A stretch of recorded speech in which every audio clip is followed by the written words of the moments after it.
আওয়ামী লীগ যেন আর কখনো রাজনীতির ময়দানে ফিরে আসতে না পারে এমন লক্ষ্য নিয়ে জাতিকে ঐক্যবদ্ধ থাকার আহ্বান জানিয়েছেন বাংলাদেশ জাতীয় পার্টি বিজেপির চেয়ারম্যান আন্দালিব রহমান পার্থ।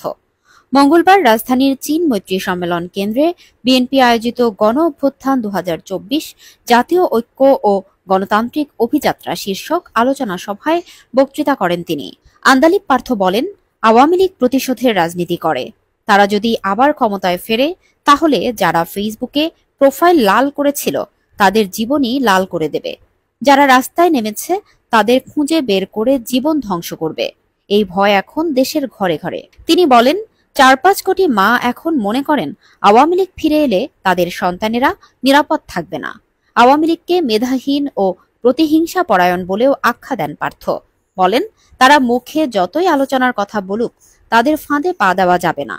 তাদের মুখোশ আজ অনেকটাই উন্মোচিত।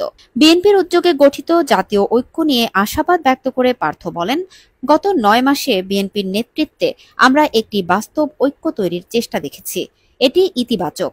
শেষে তিনি জোর দিয়ে বলেন, জাতিকে এখন ঐক্যবদ্ধ হতে হবে, যাতে আওয়ামী লীগের শাসনে আর কোনোদিন ভয় আর আতঙ্ক ফিরে না আসে।